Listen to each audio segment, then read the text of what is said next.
Segunda Crônicas, capítulo 20. Depois disso, os filhos de Moabe e os filhos de Amon, com alguns dos meunitas, vieram para fazer guerra contra Josafá. Então vieram alguns que avisaram Josafá, dizendo: eles vieram para fazer o quê, irmãos? Vieram para fazer o quê, irmãos? É o quê? Vieram para fazer o quê, irmão?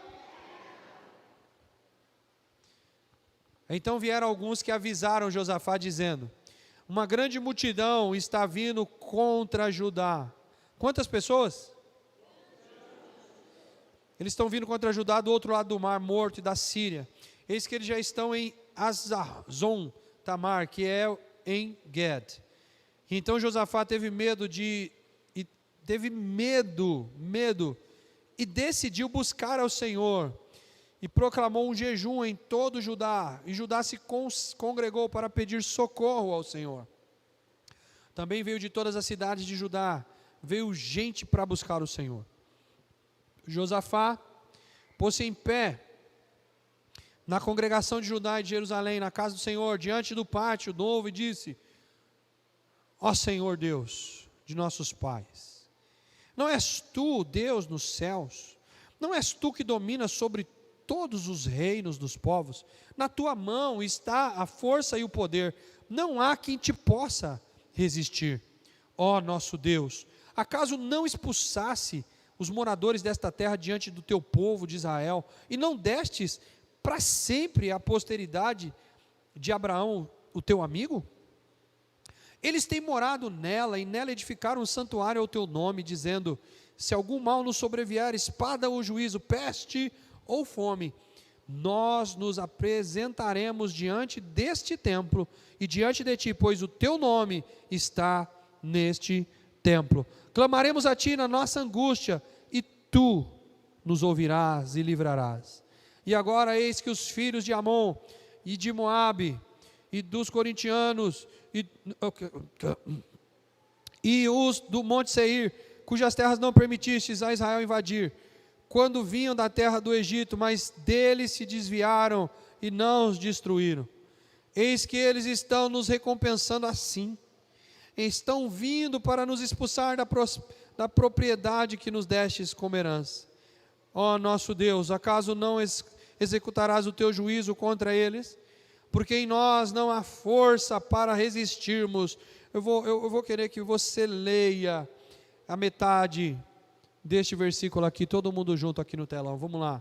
1, 2, 3. Por quê?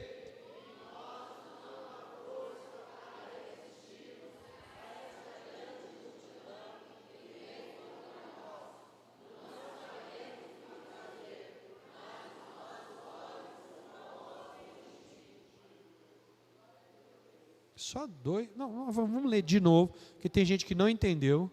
E por isso não entendeu, não deu glória no final. Só foi 3 pessoas. Vamos ler de novo.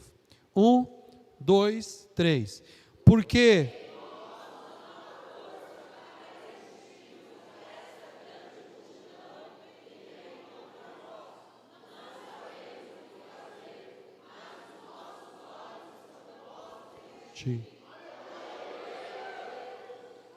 todos os homens de Judá estavam de pé diante do Senhor. Eles estavam com as suas crianças e as suas mulheres e os seus filhos. Diga comigo, é família.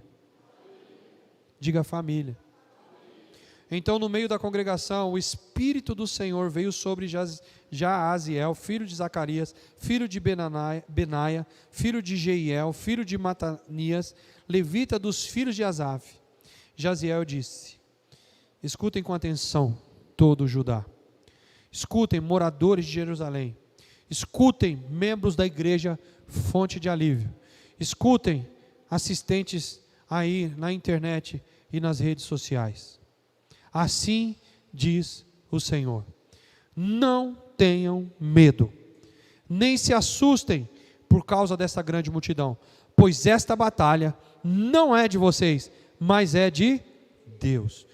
Amanhã vocês irão ao encontro deles, e eis que eles virão da ladeira de Ziz, e vocês os encontrarão no fim do vale, em frente ao deserto de Jeruel.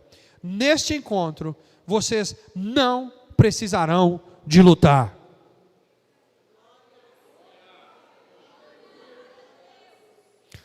Tomem posição, fiquem parados e vejam a salvação que o Senhor lhes dará, ó Judá e Jerusalém. Não tenham medo, nem se assustem. Amanhã saiam ao encontro deles, porque o Senhor está com vocês. E então Josafá se prostrou com o rosto em terra, e todo Judá e os moradores de Jerusalém também se prostraram diante do Senhor e o adoraram. Os levitas, dos filhos dos coatitas, dos coraitas, se levantaram para louvar ao Senhor, Deus de Israel, em voz bem alta. Feche os teus olhos. Coloque pelo menos uma mão no seu coração. Pai, em nome de Jesus, eu quero orar pelos teus servos. São filhos teus. O Senhor já falou demais aqui nesse culto, Pai, tantas coisas. Mas eles precisam, Senhor, de um alimento para que eles levem para esta semana e talvez para a vida inteira.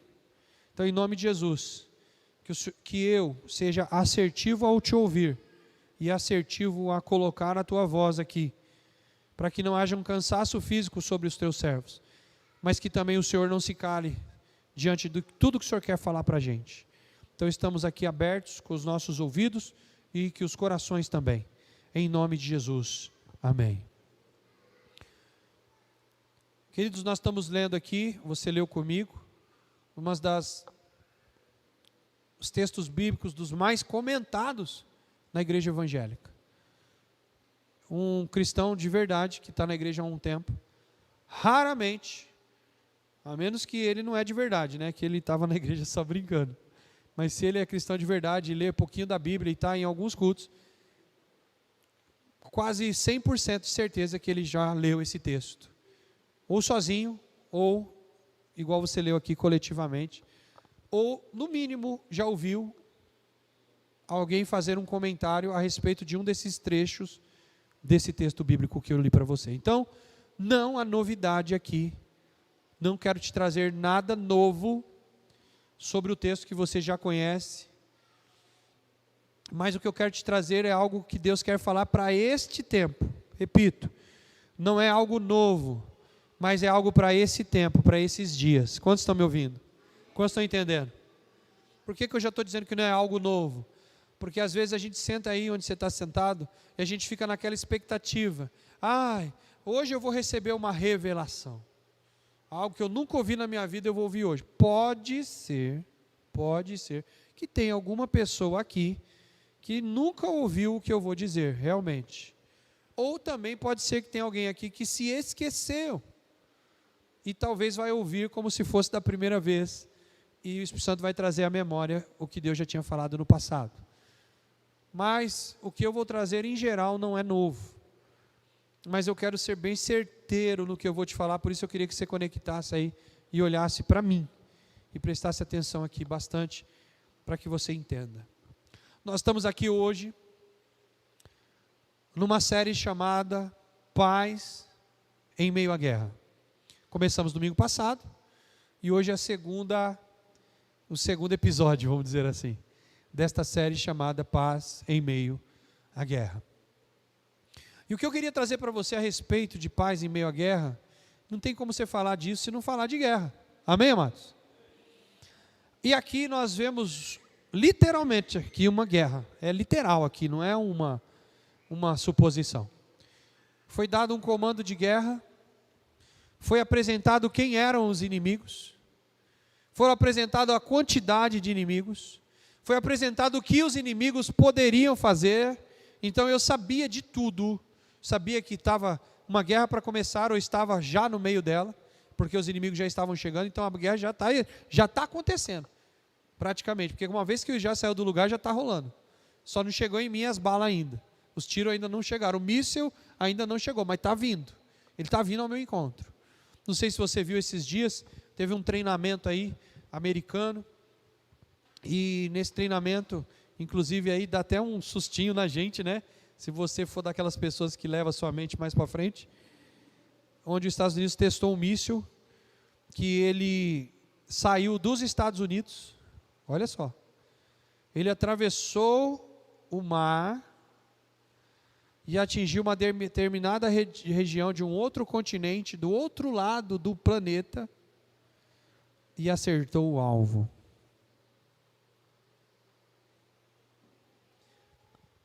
Os Estados Unidos fez essa manobra para demonstrar o poder de guerra que ele tem. O que ele quis dizer com isso? Eu não preciso nem estar perto de vocês para atingir vocês. Foi um recadinho que ele mandou agora, com essas brigas que estão tendo no mundo. Isso aí são coisas de guerra para quem gosta de ouvir, para quem gosta de ficar por dentro. E o Josafá foi exatamente isso que estava acontecendo com ele.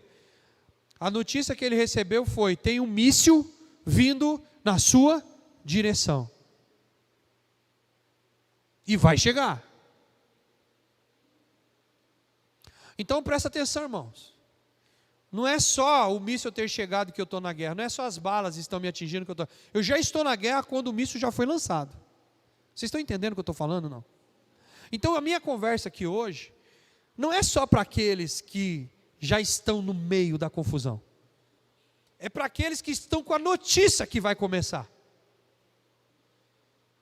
Sabe aquela notícia que você recebe, por exemplo, do médico? Esses dias eu tive numa consulta com a minha esposa, consulta de rotina, para saber como é que andam as coisas. E o médico disse o seguinte: olha só, os médicos eles são uma benção. Se você não souber ouvir, você está na roça. Olha, vamos fazer alguns exames, como sempre, né? E isso aqui eu já posso dizer para a senhora que não é. Mas o outro, vamos aguardar os exames. Cara, se a pessoa não tem Deus na hora dessa, se ela não está segura em quem é Cristo, se ela já está com uma dor, seja lá o que for, já há algum mês ou 2 meses, há 3 semanas o médico fala: olha, isso aqui eu posso dar certeza que não é, mas aquele outro eu vou esperar o exame para dizer para você. Como é que você volta para casa?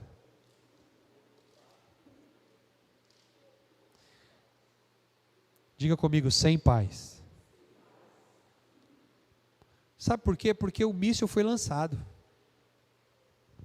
Quantos estão entendendo? Então assim, não me atingiu ainda, mas o míssil foi lançado. Então, se eu não tiver fé, escute o que eu estou te falando. Só com a notícia, eu não sei o que é. Mas a notícia já vai roubar os próximos dias da minha vida. E só quem tem coragem de assumir aqui, que não é pecado assumir. Quem já ficou mal, só por causa da notícia, e nem sabia o que ia acontecer. Talvez você não levantou a mão porque você pensa que eu estou falando só de doença. Vou te dar outro exemplo então, que não é doença. Chega no bastidor da empresa e alguém importante está lá na rodinha do almoço e diz: gente, se a mulher fala meninas, não, hoje em dia nem mulher faz, o homem também fala meninas. Fiquei fazer o quê? Meninas, fiquei sabendo de alguma coisa. A empresa foi vendida. E o novo diretor que está chegando vai trocar todo mundo.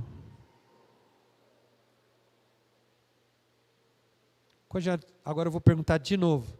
Quantos aqui ficaram sem paz só de ter recebido uma notícia e nem sabe o resultado ainda? Quem já ficou mais de uma vez, levante a mão. Você podia estar vendo a imagem que eu estou vendo. Se quiser olhar para os lados, pode olhar. Quem ficou mais de uma vez, levanta a mão. Quem ficou mais de 3 vezes, levanta a mão. Quase 80% praticamente. E os que não levantaram a mão são tudo mentirosos. Brincadeira. A verdade, irmãos, absoluta é que sim.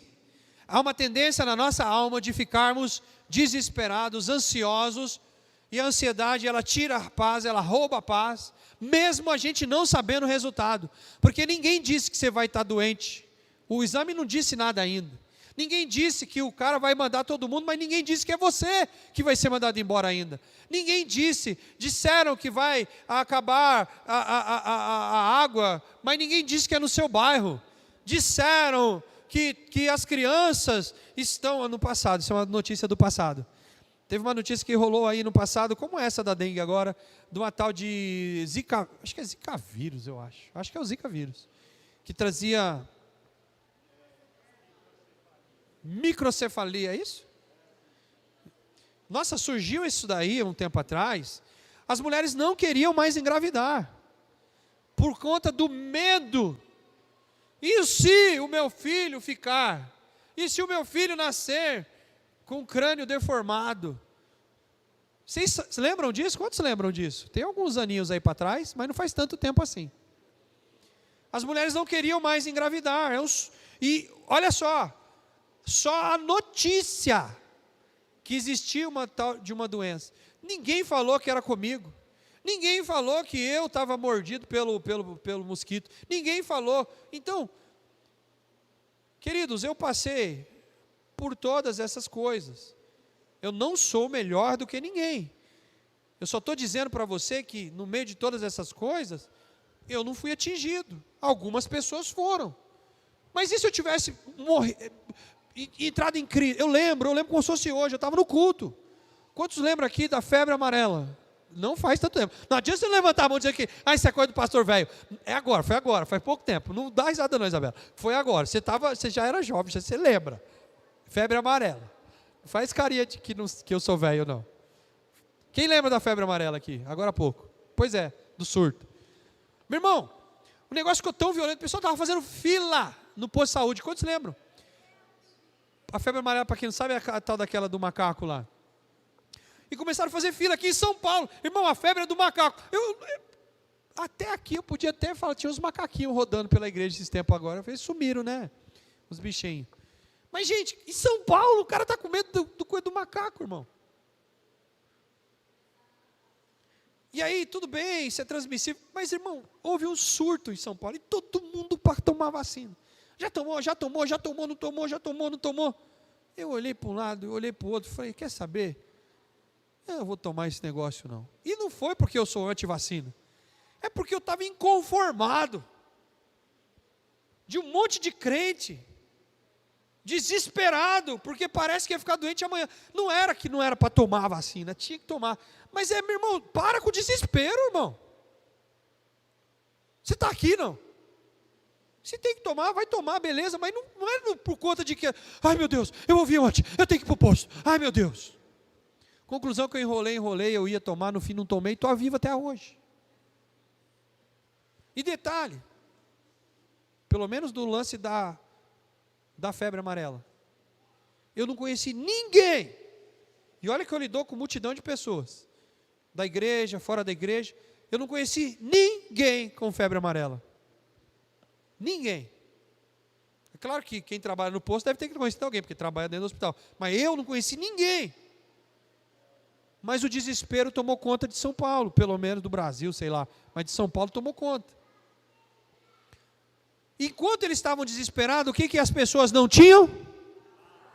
Paz. E assim foi com a outra doença, e assim foi com a notícia do trabalho, e assim foi com a notícia da família, e assim, irmãos, quando há notícias de guerra, quando há rumores de guerra, quando há uma notícia de um míssil foi lançado, só a notícia já rouba a nossa paz. Quantos estão aqui? Mas Deus deu uma palavra para Josafá, e é com ela que eu quero ficar. Na verdade, ele deu uma primeiro e depois ele lançou outra. A primeira que ele deu, eu já quero pegar para mim, e se você quer pegar para você, pega aí. A primeira que Deus disse e repetiu por 2 ou 3 vezes neste texto foi: não tenham medo. Pega para você, irmão. Não tenham medo. O que é que você está passando agora? Não porque a dívida, não porque eles vão vir aqui e vão levar meu carro, não porque eu vou perder a empresa, não porque eu vou ser mandado embora, não porque o exame do médico, não porque... Meu irmão, o que você está passando agora? Que está te trazendo falta de paz, você está com medo dos ataques, das coisas não darem certo. Em nome de Jesus Cristo, levante suas mãos. Em nome de Jesus Cristo de Nazaré, não tenham medo. Não é eu que estou dizendo, eu estou só repetindo o que Deus está falando. Não tenham medo. Vira para o teu irmão, seja a boca de Deus para ele e fala: não tenha medo. Tem gente que falou tão fraco que é melhor você falar assim. É melhor você falar assim: irmão, não faça como eu, não tenha medo.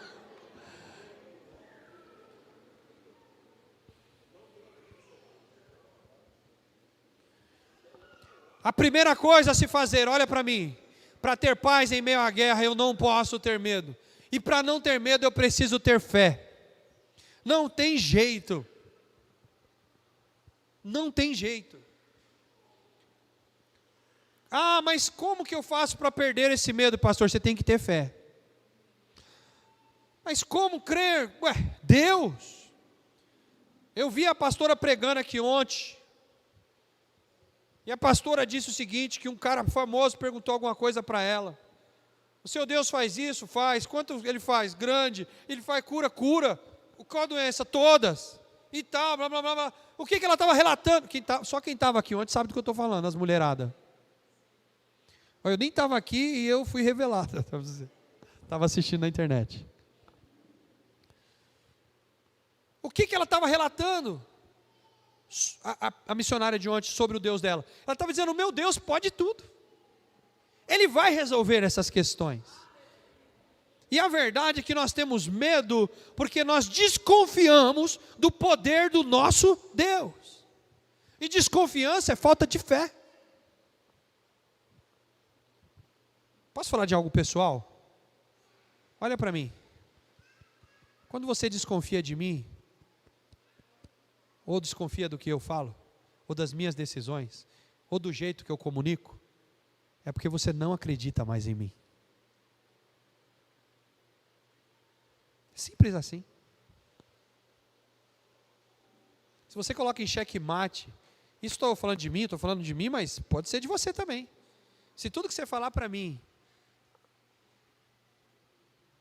eu começar a questionar, questionável, eu não acredito mais em você.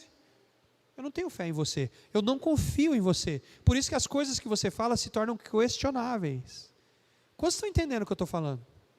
Isso com pessoas a gente tem o tempo inteiro. Com pessoas. De desconfiar, de não ter fé nelas, de não acreditar mais e etc. Agora eu pergunto para você, e se você estiver fazendo isso com Deus? Tipo, isso aqui Deus pode, mas isso aqui Deus, eu não sei. Aquele negócio fica meio complicado. Eu vi o Senhor, mas você não viu fazendo ano passado? Eu vi, Senhor. Mas o ano passado era com isso e essa situação. Esse ano é diferente. Quer dizer que Deus foi Deus ano passado, mas esse ano Ele não é mais Deus.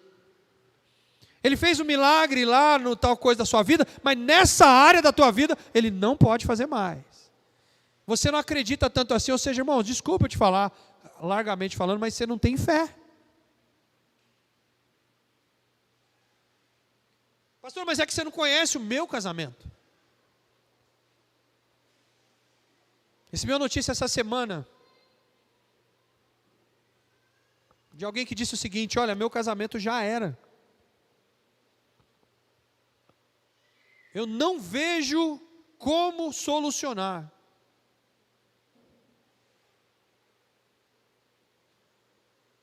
E veio até a gente na expectativa de que a gente tivesse uma resposta.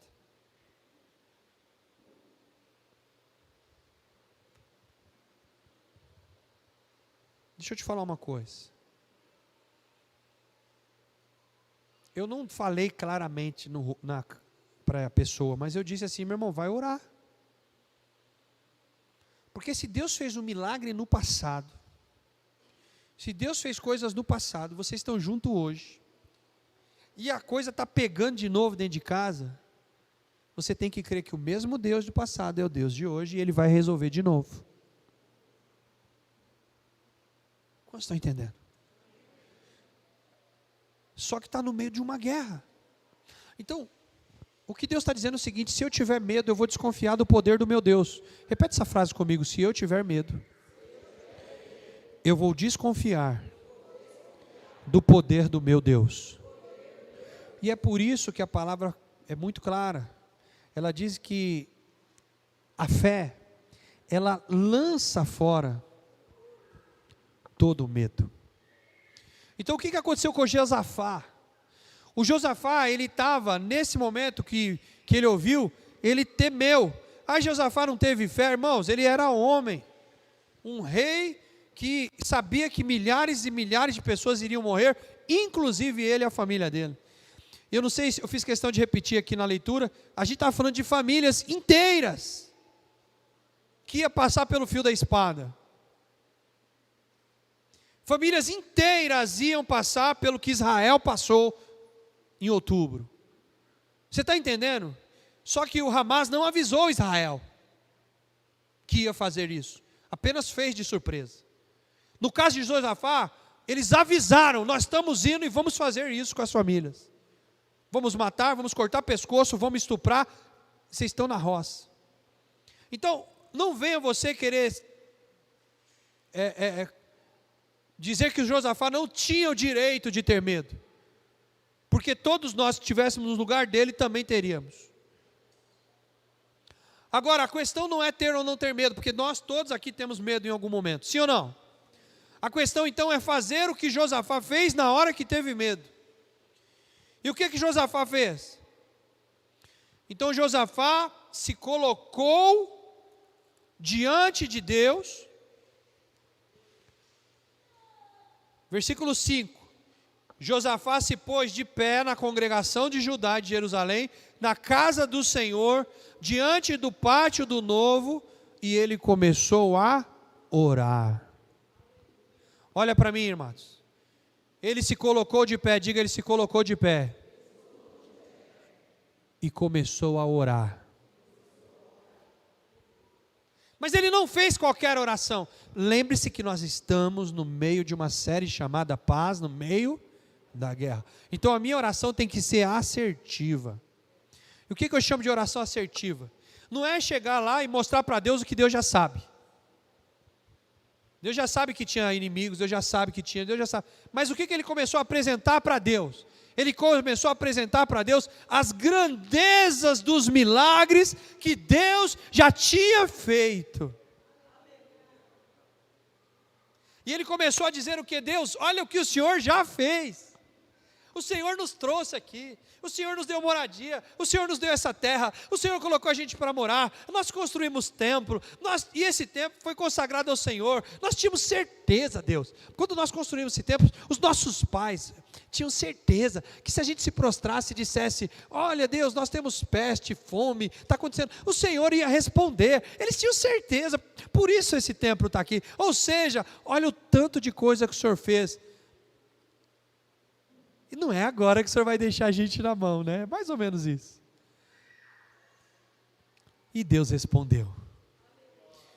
Diga comigo, Deus respondeu a oração de alguém que tinha uma memória de fé.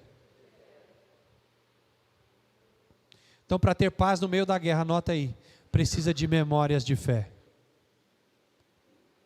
Eu quero que você grava isso, por isso que eu peço para você anotar. Para você ter paz no meio da guerra, você tem que ter memórias de fé.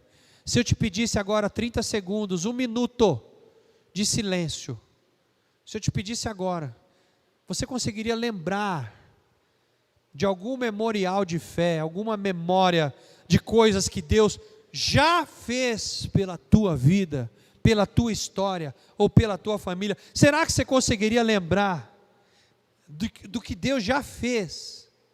Sim ou não? Então, em nome de Jesus, irmãos, essa é uma arma que você tem que ter em oração. A tua oração não pode ser só uma oração melancólica, de chororô, de mimimi. Eu vou morrer, Deus, por favor, me ajuda. A sua oração tem que dizer: Deus, eu sei quem o Senhor é. Olha o que o Senhor fez. Olha o que o Senhor fez, Pai, em 2020. Olha o que o Senhor fez comigo em 2021. O Senhor estava todo mundo morrendo de Covid. Eu também ia morrer. O Senhor me livrou. Olha, Senhor. Olha o que o Senhor fez. Profetas foram silenciados pelo caixão e o Senhor me deixou ficar vivo.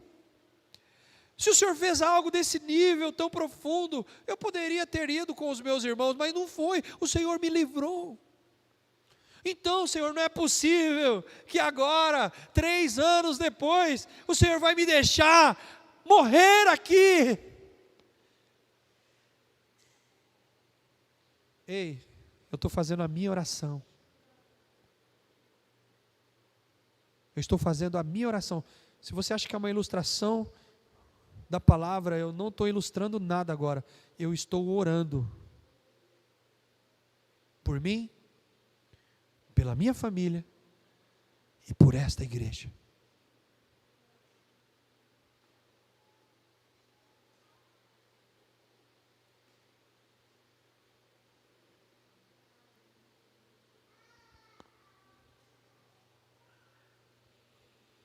Olha o que o Senhor já fez. Olha onde o Senhor nos trouxe, Deus. Olha o tanto de milagres que já aconteceram. O chá de mulheres foi maravilhoso ontem, mas olha quantos outros o Senhor já fez milagres. Essa semana, acho que foi a Beth, não sei, que mandou umas imagens para a apóstola Adriana, e ela me mostrou as imagens. Era tão legal se estivesse no telão, mas não dá também, que é pequenininha, não precisa agora. Mas a mensagem, as imagens que a Beth mandou foi um memorial de fé, e foi tão interessante que a gente começou a observar, não sei se foi por isso que você mandou, mas teve um chá de mulheres lá no Jardim Lucélia, que eu sentei numa cadeira representando o pai, eu estava em pé, não lembro agora, e eu chamei todas as meninas solteiras, para que eu pudesse orar pelas solteiras. Não sei na época o que o Espírito Santo estava falando, mas eu sei que eu comecei a orar pelas meninas solteiras, todas. E todas as fotos que a Beth mandou, 99,9%, eu não vou dizer o nome da todas se casaram. E até a divorciada se casou com o ex-marido, a Priscila. Todas se casaram. Todas! Esse foi o meu Deus. Há não sei quantos anos atrás esse negócio. Eu quero que você saiba que o mesmo Deus daquele dia é o Deus que está aqui hoje, em 2024, falando com a tua vida e dizendo que Ele quer trazer paz no meio da guerra, e olhando para você e dizer: não temas, eu sou o teu Deus, o teu escudo, o teu estandarte, o teu refrigério, eu sou a tua paz, eu sou contigo por onde tu andares. Nesta batalha você não vai precisar pelejar, porque eu pelejarei por você, diz o Senhor. Apenas creia em mim, apenas deposite a sua fé em mim, não faça nada, creia e adore, porque eu sou e continuo sendo o Todo-Poderoso das nações.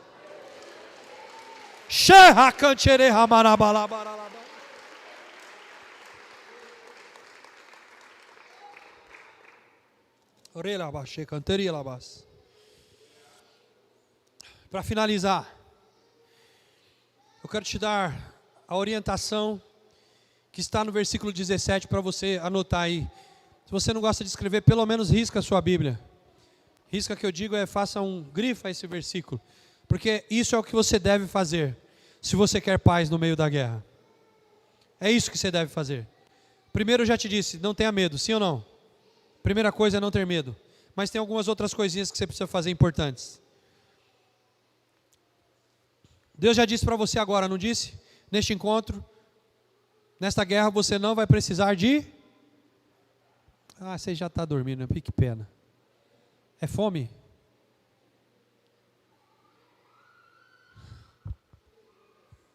Neste encontro...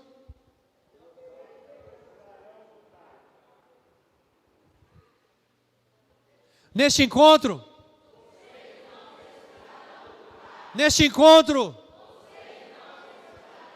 encontro, vira por mão do seu lado, neste encontro, Fala no singular, fala para ele no singular, neste encontro. Vira para outra pessoa e fala, neste encontro. Vira para a terceira pessoa e fala, neste encontro.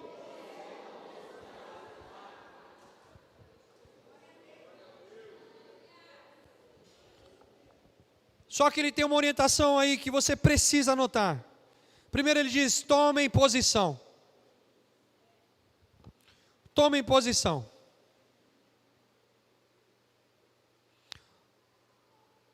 A primeira posição que você deve tomar, me perdoa dizer isso para você aqui.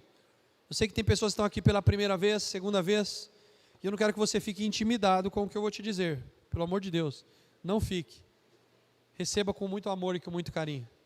Mas não é só para você isso, é para todos que estão aqui.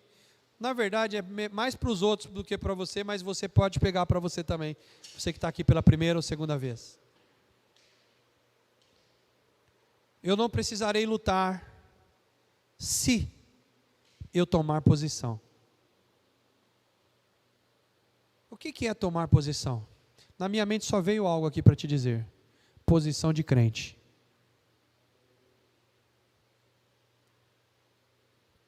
Só veio isso na minha mente.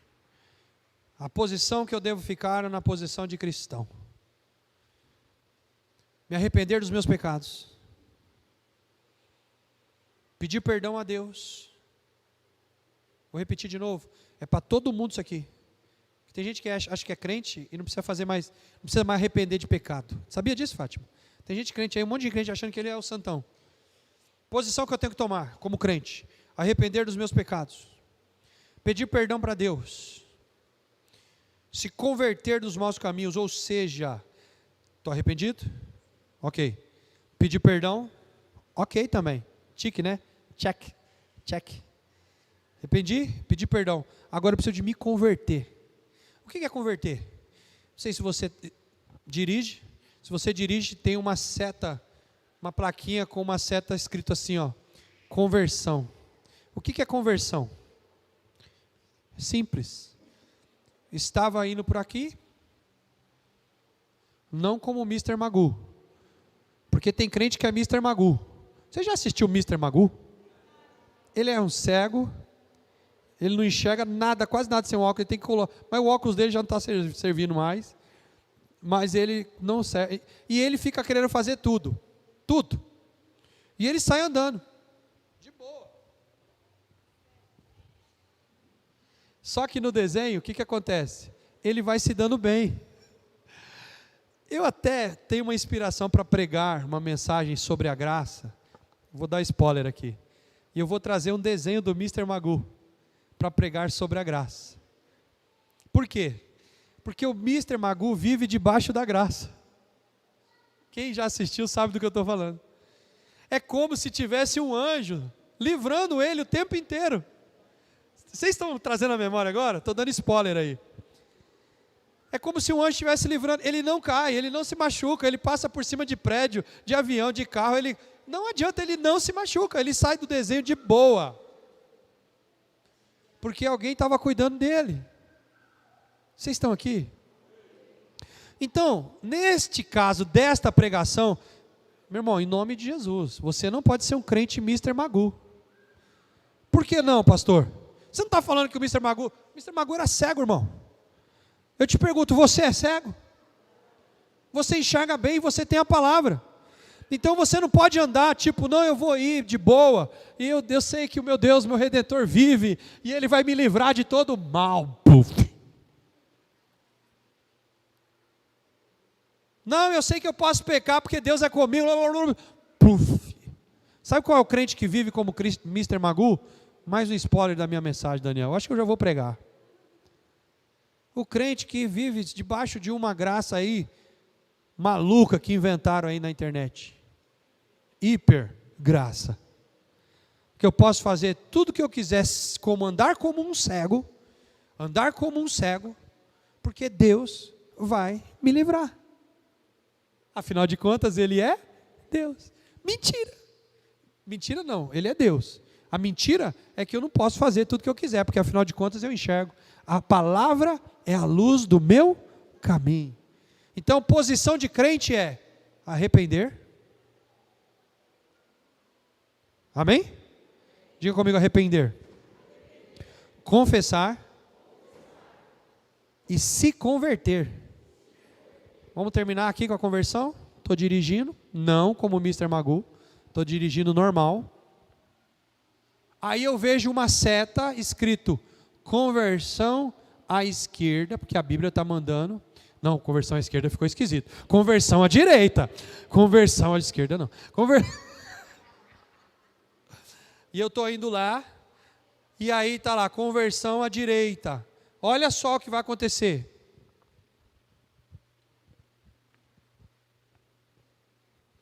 E eu vou para um outro lado contrário. Vocês estão entendendo o que é conversão? Vira para o irmão que não está do seu lado e fala para ele assim. Vira para ele e fala para ele: já se arrependeu, já pediu perdão, mas está no mesmo caminho, você não é convertido. Diga: vai se converter.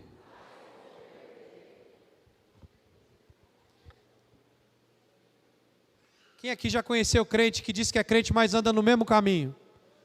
Não faz nada diferente, nada, nada. Quem já conheceu? Não é você mesmo? Ah, tudo bem. Beleza. E ele diz assim: tome posição. Que posição, pastor? Posição de crente. Segundo, não tenham medo, tomem posição. E olha o que ele diz: fiquem parados e vejam a salvação que o Senhor lhes dará. O que ele está dizendo? Eu já tomei posição, não tenho mais medo, estou aqui no lugar que eu tinha que estar, só que agora eu só vou fazer o que Deus quiser que eu faça. Não, você não entendeu.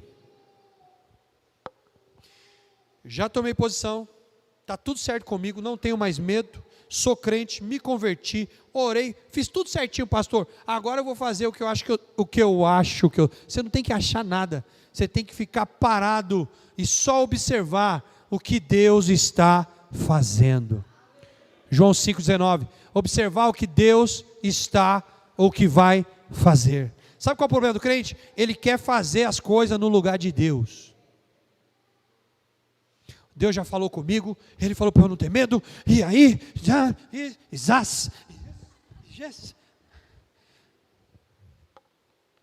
aí ele vai, pega a espada, pega o escudo, e eu não tenho mais medo, bora gente, vamos guerrear. Foi isso que Deus mandou fazer?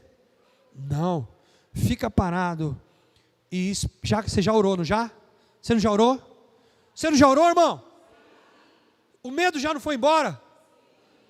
Você já tomou posição? Agora espera que Deus vai fazer o negócio, cara. E ele fala uma coisa clara: vejam, fiquem parados e vejam a salvação.